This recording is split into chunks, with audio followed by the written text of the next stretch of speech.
Hej Ulla. Hej. Hvordan går det?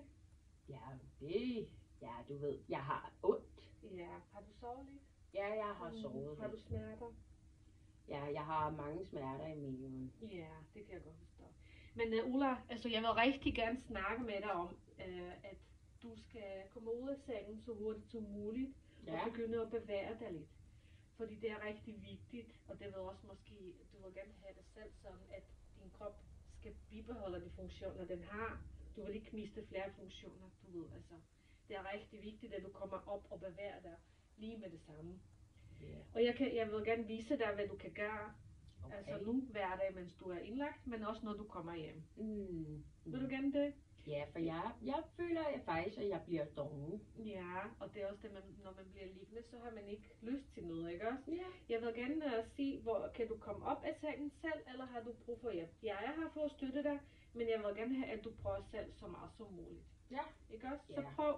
prøv dine arme, muskler i dine arme, ikke også? Nå, så ned i Ja, altså, og så bare prøv at komme op. Ja, så jeg skal lige Jeg kan lide dig sådan en meget lille skub her i skulderen. Ja, men altså. Og så drejer du benene altså ned, ikke også? Ja. Og så gør det. Kan du sige det? Så gør det nemt. Ja. Uden at bruge så meget hjælp. Ja. Og jeg kan lige med det samme vise dig en træning, som du kan gøre hver dag her.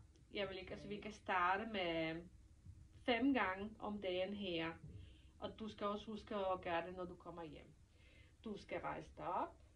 Jeg skal rejse mig op?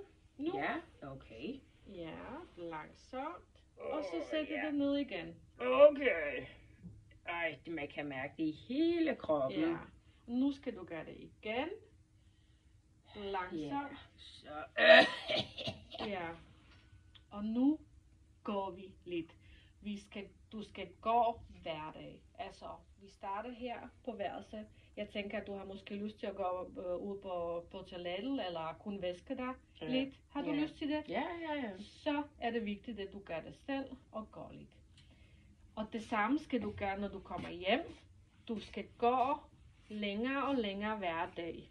Ja. Og så prøv også op ad bakke, ned ad bakke. Altså, gå virkelig meget.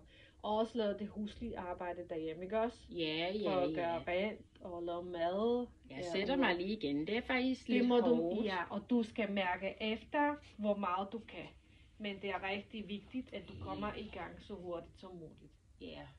Ellers, din krop, altså der er risiko for, at den kommer til at gå i stå. Ja. Ja, og så er der flere funktioner, du mister, ikke også? Og så har det flere konsekvenser. Mm. Og det vil vi ikke have.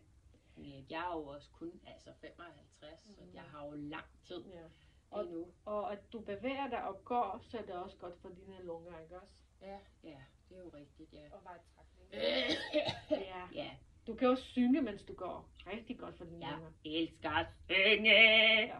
Og også når du trækker vejret ind i maven og puste ud. Det skal vi arbejde på lidt. Ja.